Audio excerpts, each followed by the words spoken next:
Will the Tennessee Titans trade up to number 3 with the Arizona Cardinals?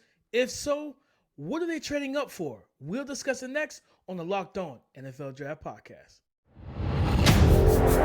You are Locked On NFL Draft, your daily podcast covering the NFL Draft. Part of the Locked On Podcast Network, your team every day.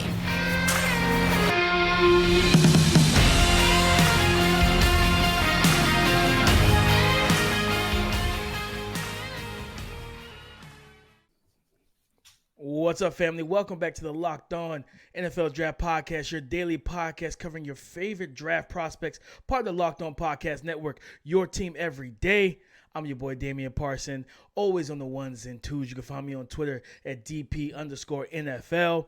National scout over with the Draft Network and your favorite and local running back guru.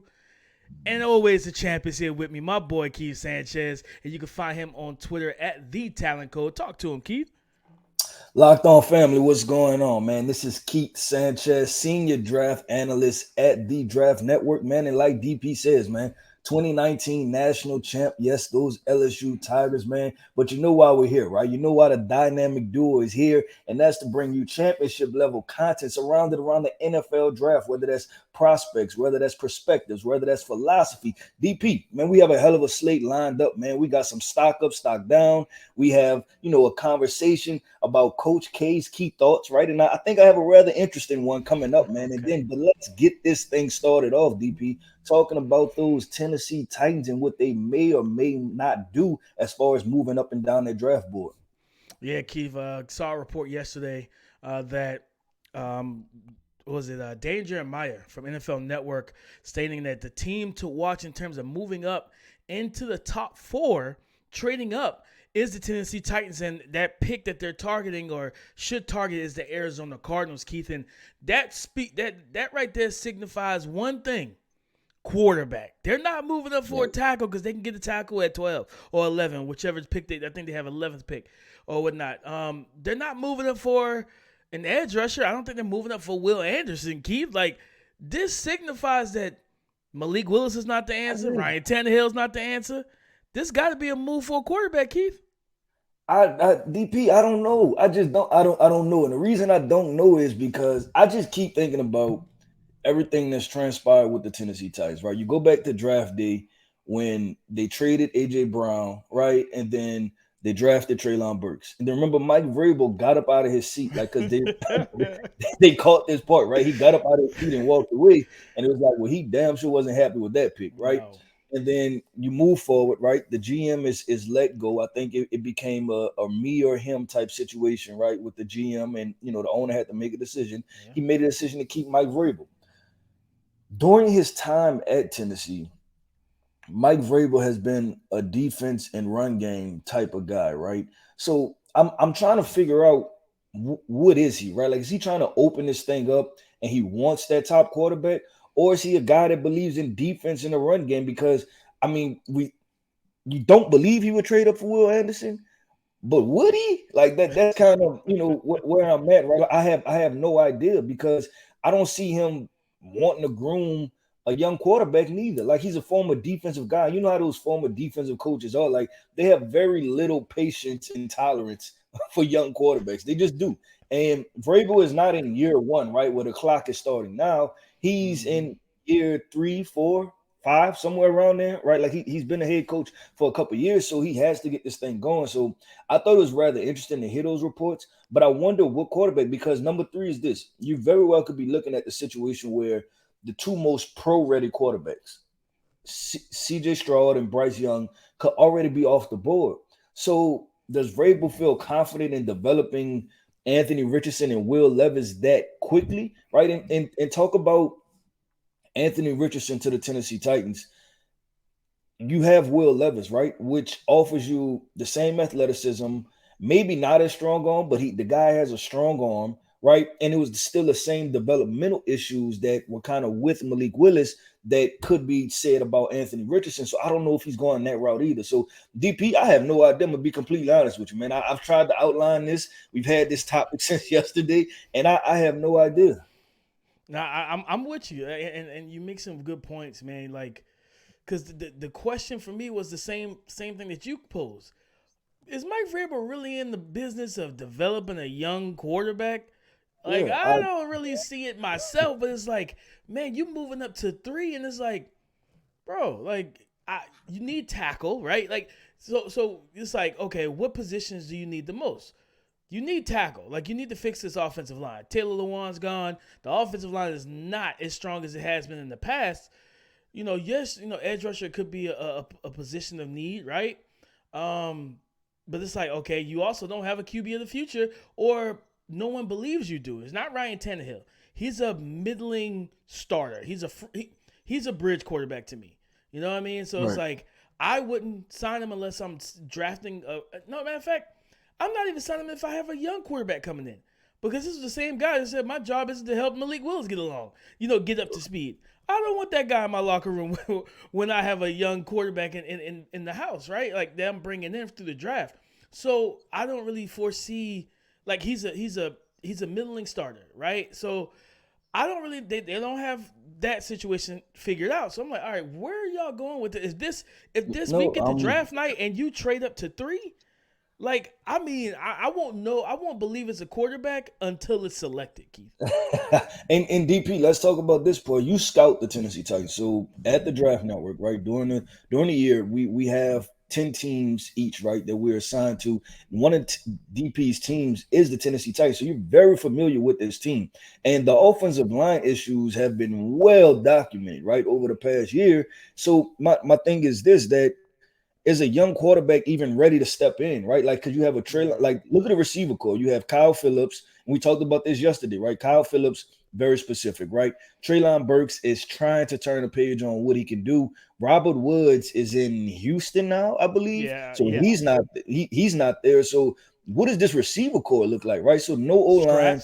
Yeah, a receiver core that's average at best, right? On the very best day is average. So how does a young quarterback step into this situation? I don't even know if they're ready for a young quarterback. Like, this is not a team that I would look at and be like, they're a young quarterback already, right? Like, I thought that this would be a team that have been in a Jimmy G sweepstakes, or if not, you might just have to stand pat with Ryan Tannehill. Like, unfortunately, you won a couple more games than what you should have, right? Because I don't see the reason in trading up and then selecting a young quarterback and then trying to find the pieces to put around them.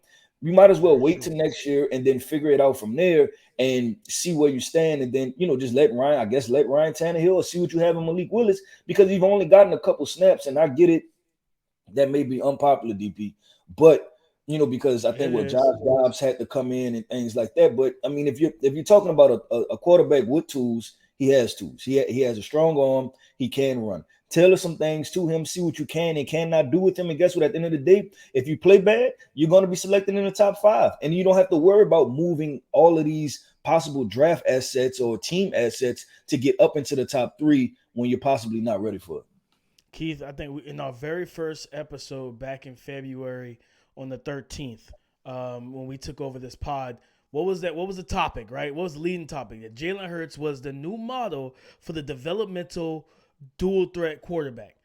Use the same logic with Malik Willis, if anything, right? Get some weapons, build this offensive lineup, and use him in a similar way, and then see what you have him. But like you said, you fast forward to a year from now, Keith, and you're drafting top 2 in the draft. Guess what? You got a really good shot at, who is Caleb Williams or Drake May at quarterback. You know what I mean? If you're in the top 2 of the 2024 draft selection. So, but no, I think, to your point, this is not an offense in terms of weaponry. That there even talks about trading Derrick Henry. I'm just sitting there like, what are we doing right now? Like, what direction are we heading? I think that's the thing with Tennessee. Nobody knows what direction they're going. I don't think they know. Yeah, I think it was good. I think it was okay. And then now they realizing, like, damn, this is not too good. The GPS is definitely broken. Like, they have no idea where they're going. It's something where they want to fix it, but they're just not sure how to fix it.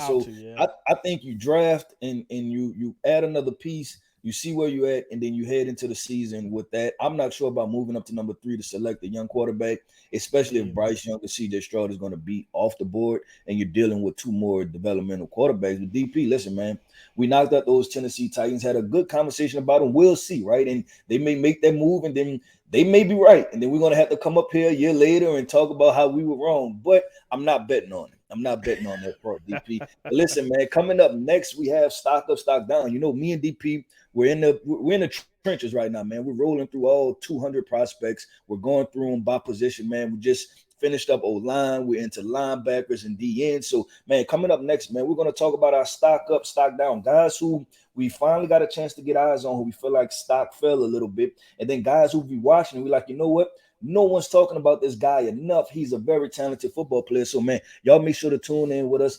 The NBA playoffs are almost here, and now's the perfect time to download FanDuel, America's #1 sportsbook, because new customers get a no-sweat first bet up to $1,000. That's bonus bets back if your first bet doesn't win. All you have to do is download the FanDuel Sportsbook app. It's safe, secure, super easy to use, guys. You can bet on everything from money lines to point scores to threes, dream, markets, spreads, money lines, all of it. Player props, exclusive bets, and FanDuel even lets you combine your bets for a bigger payout with the same game parlay. So don't miss a chance to get your no sweat first bet up to $1,000 when you go to FanDuel.com/lockedon. That's FanDuel.com/lockedon to learn more. Make every moment more with FanDuel. The stock market's open, Keith. The stock market is open. And we got it. Always open. Always open. Trades 24/7. So now we got to talk about some of these players, man. That's rising, right? The stock's up, and you might want to invest some coins in it, and you might want to go ahead and sell your shares on some guys, Keith. So who's up for you right now? Man, who's up? So I'm in the thick of it with the linebackers, man. And Clemson linebacker Trenton Simpson, stock all the way up, man. I'm buying shares on this guy. This is a very talented player. This is a skilled player. And so from the 2021 to 2022 season, obviously Clemson, they lost defensive coordinator Brent Venables. He went to Oklahoma, and they had a change in Trenton Simpson's alignment, right? So he moved kind of from that nickel position, right, where he lined up over the second and third wide receiver, to playing more in the box. But man, when I watched him, I thought this guy was extremely talented. I think what it did was showcase that he's an even more well-rounded football player. You're talking about a guy that ran a 4.4 flat 40 at the NFL Combine. He's explosive. He's physical. The speed is there. And I don't want people to get confused Trenton Simpson with Isaiah Simmons, because I think when I say that, you know, when I describe that type of player, right, a versatile hybrid, can play some safety, play some linebacker, blitz off the edge, everybody's going to automatically correlate and make the connection of, okay, Isaiah Simmons, who may have struggled a little bit thus far in the NFL, right? I think that's fair to say. Trent Simpson is a different player, man. You like, this guy is not just a versatile athlete playing football. He's a football player that turns out to be a versatile athlete. And that's the part that I can stick with. That's the part that I like. So, man, stock all the way up for this guy. I think he's a very talented player. I know you mocked him to the New York Jets in your latest, mock draft 7.0. Man, go check it out at the Draft Network. I think he's a very talented football player. I think he instantly impacts whatever defense he gets drafted to. No, I love that, Keith. And I know some people, even some scouts, don't know where they want to play him. They don't know on if the he's a football linebacker field. on the plain and simple, right? On the football field. I don't know if he's a linebacker or safety. I think he's a will linebacker that run and chase the ball and protects the perimeter. And you get a guy that can blitz and run off the edge. I really like him, and I agree with you. I like linebacker D. Winters, man. Keith, like, I see a guy that's a guy that really impressed me, man. TCU. I really came into it like not knowing a whole lot about him, in terms I didn't get a chance to really study him as the season was going on. I watched him live, but like that Michigan game, right? Like, what I loved about that game the most, Keith, is he heard all the talk about them running 3-3-5. Heck, I was saying it. They ran it 3-3-5. Michigan's going to run it right down their face. And early in that game, I think it was like a first run or so, first couple runs, and, Michigan took it, they gave it to him, right?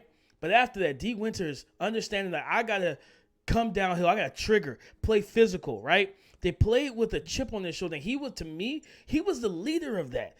The way he triggered off the ball, playing from stack backer, playing the will. He even played some Sam too, depends on the strength of the offensive strength that he would line up. And just his run fits. When you got 3 down linemen, your linebackers got to run fit. And they can't be afraid to get dirty and get in the mix. And he was not afraid of that. But I also believe there's such a there's a good upside with him as a 3-down player in coverage. I see him manned up on tight ends at times. I see him dropping off into the quick curler flats or quick middle hook zones and take away quick routes, especially in the RPO game. With the RPO being so prevalent in the NFL today, Keith, you need a linebacker like that. You need a guy that you could put at either Sam or Will. He's got a good frame now. You want to see him not like get caught in the wash dealing with climbing offensive linemen and whatnot. But, he's patient. He does the whole slow until you know mantra, and you see that with him. So for me, man, I think his stock is up. This is a linebacker group that I think day 2 is where the value is, Keith. I think day 2 is the value for these linebackers, and you can get yourself a good starting linebacker to fit multiple fronts and schemes in this class. And like I said, D. Winters is stock up for me, man. Yeah, no, I'm glad to hear that, man. D. Winters is somebody that's in my region, and I gave him he was in my region last year also. I had TCU back-to-back years. He's somebody I gave a high 3rd-round grade to last year. I thought he's a very draftable prospect. So to hear you come on here and talk about him, man, I feel good about that, right? Because if some of these guys, you watch and then everybody else haven't got to him yet, you're like, okay, I must be in this on my own, man. But listen, stock down, man. We have to talk about, guys who may have fell a little bit. And while we're going through these linebacker evaluations, watching the tape, man, one guy that's a very hot name that I'm not as high on, and that's Iowa's linebacker Jack Campbell, man. The more I watch these linebackers, I think his lack of athletic ability, sideline to sideline, it shows more. I think this is a B gap to B gap, maybe C gap to C gap player, right? Like limited range. And it always looked, DP, that he was always like one step slower, right? Like it was like he was a almost there type of player, man. And that consistently showed. There are some high level plays. There are some good plays with him playing Mike Backer. But I think with seeing the high 2nd round and, he's the number 1 backer, I don't know about that. Well, matter of fact, I know about it. I'm out on it. He's not the number 1 linebacker, right? I think he's a good football player. And you've seen comps to like Leighton Vander Esch and things like that. But if I had to say Leighton Vander Esch, I think it's the latter Leighton Vander Esch, right? It's that guy, because this guy, like I said, the step slow part kind of just scared me. And it was not just him in coverage, but it was even in the run game, right? I think he sees it well, but I just think getting there, staying square, being in position to strike, there were a lot of times that even when he did pursue, he was up high, he over pursued, running backs were able to cut inside of him. So that's the part that scared me. I do think this is a guy that will start in the NFL. You will see him make plays, but when you're talking about just bring it down a little bit, right? Just stock down just a little bit, I have to go with Jack Campbell. That caught me off guard, but because I like Jack Campbell, but I do agree with you in terms of the athleticism, right? I think he's a 3-4 middle linebacker that's going to be that splatter guy. You know, for those who know what that term is, split or splatter. He's going to be the guy that's going to trigger downhill. And his teammate, you're right, he's going to blow it up. He's a throwback backer. He's a throwback middle linebacker, man, that you would have seen playing in the early 2000s and things like that. Like I said, the B gap to B gap, potentially C gap to C gap is there. I like his instincts for the most part. Like you said, he sees it well, but definitely he's somebody that you want going forward more than you want going backward. And that's going to be the big thing for him. Man, for me, stock down, and I viewed him highly in the summer, Keith, is Florida defensive lineman Gervon Dexter, man. And I've this viewed is interesting. him high. Okay. I've viewed him high. Talk about it because I'll let you go ahead and then I'll comment on it. Man, it's tough because like the tape just the tape was not what I expected it to be, Keith. And everybody I saw a guy that he's physical. He's what 6'6", almost 6'7", somewhere in there. 290 pounds, big long frame. But I just like the high pad level, the guy that just were able to work with a great leverage, and then his get off wasn't great, off the ball, coming off the ball with burst and, at least enough quickness to really engage and get into the offensive line and the blockers. I didn't see a guy that was overly disruptive, not like I did last year. Now, I do believe that, if I remember correctly, hearing that their defensive line rotation, they didn't have all the bodies they were supposed to have this season, so he was playing more snaps than he was supposed to. But it's like, man, I just really I think it's like I had higher expectations off of what I saw in the summer because I really liked him in the summer coming off of 2021. But the 2022 tape left me wanting more from him, Keith.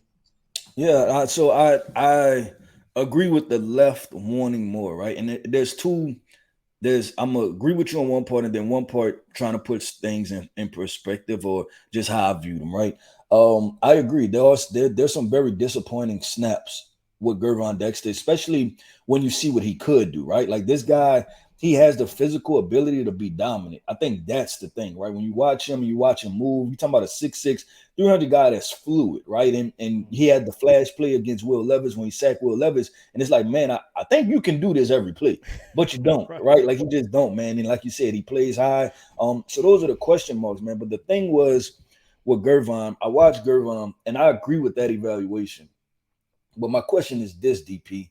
In this draft class, where you have some of these other defensive linemen who have been somewhat disappointing, I think he's right in the mix, right? I think he's right in the mix with those guys because there are other defensive linemen with tape that's up and down, right? So I think while it's disappointing, I think some of the potential is still there. And that's where I kind of fell in with the conversation around Gervon. I don't know what you gave him. I think I still gave him like a high third to second round grade. I know he performed athletically, test off the charts, but the film was some question marks. Yeah, I gave him a 3. I still gave him a 3. I ain't drop him off in the day 3 or anything. I still gave him a third round grade. Like I said, and like you said, everything that you said is true.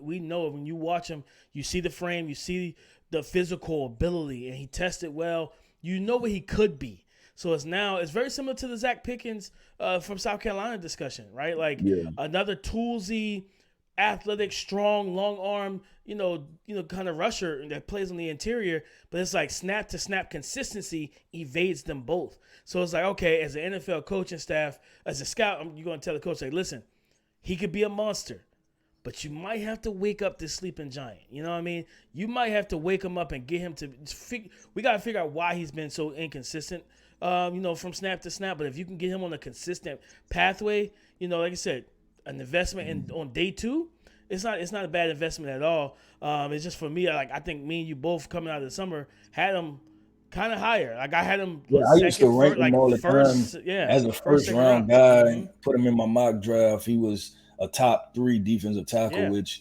that's questionable now, especially watching the film. But man, a guy with a lot of potential. But I do agree that, like based off of where the stock was, that, you had to lower that price a little bit, right? Just have to lower it a little bit. But DP, 10% off, baby, 10% off. Yeah, we knocked out, stocked up, stocked down. Next up is Coach K's key thoughts. See, the key to it, DP, is to slow down when you say it, man, and you don't have any tongue twisters. But coming up next, man, I was thinking about this draft order, and it may be one specific team that I think they might need to go acquire Lamar Jackson. So coming up next, we're going to talk about that. It's time for Coach K's key thoughts. I slowed it down. I chopped and screwed it just a little bit. Coach K, talk to us, man. What's that key stop right there, baby. You must have knew what I was thinking, man. You said chopped and screwed. Right? You said chopped and screwed. What is chopped and screwed?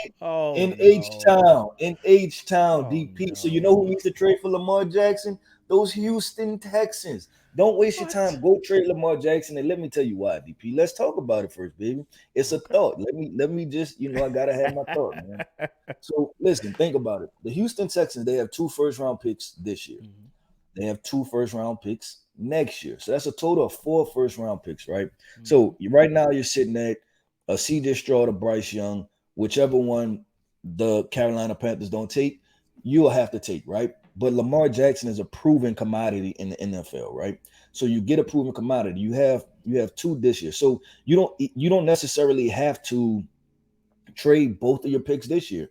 You can trade your 12th pick this year, right? Because you have 2 and 12. You have 2 and 12. You have 2 and 12. So you keep 2, you trade 12, right? Then next year you trade your second first-round pick from next year's draft. So you still have 2 first-round picks. If you're still trying to acquire your draft capital, right? You still have the second overall pick. You trade with a team, you trade that second overall pick, you move down just a little bit, you may pick up an extra third rounder. You're still in the first round to get an offensive lineman, to possibly get Quentin Johnston, to get a cornerback if you want someone to go opposite of Derek Stingley, and your franchise quarterback situation is solidified, right? You sign Laramie Tunsil. I think you have Titus Howard coming back. You have Kenyon Green, right? You have Damian Pierce. Now, the most thing is that you're trying to put weapons around Lamar Jackson. So you still have all your draft picks. You have all your draft picks next year. So I think if you get Lamar Jackson, this can be a quick turnaround because you have 4 first-round picks. And essentially what you did was this. You turned Deshaun Watson into Lamar Jackson plus draft picks. I think that's a winning situation because you're just getting rid of 2 first-rounders, which you have 2 surplus first-rounders. That's not a – you know what? You kind of sold me on this a little bit. You kind of sold me on this. The one thing I will say that's probably that would more than likely the Ravens are, I expect them to be hard bargains, right? So yeah, they'll probably take the first round pick this year and next, right? Put them in position. It just depends on what they want to do. Because like I would say, if they look at the quarterbacks this year, like okay, if they wanted Anthony Richardson, hey Houston, you can keep 12. We're gonna need 2. Because we're sending you Lamar Jackson. We're going to need that second pick. But if they are of the mindset of not competing for the playoffs this year, say, listen, we can get Drake May, we can get Caleb Williams next year, then you can keep 2. We'll take 12. We'll add a Quentin Johnston or JSN or somebody to this receiving core, and then we'll roll with probably Tyler Huntley or somebody at quarterback, and then next year go after, use their first round next year and the first round pick from Houston to go up and get one of these quarterbacks.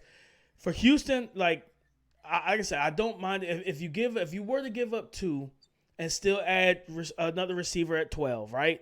You got Lamar Jackson, you add a receiver at 12, you still got a pick in the second round, right? So you can still continue to add offensive line help if you need it on the interior or defensive help. Not to cut you off, DP, but just to outline it for this year, they have two first rounders, 1 second rounder, and then you still have 2 third rounders. So right in that sweet spot of the draft we were talking about. So see, like you might have sold me on this, Keith Sanchez. I might be investing in Houston trading for Lamar Jackson. I don't hate it because when you first said it, I was like, whoa. Yeah, and think about the division, right? We just talked about the shambles that Tennessee is in.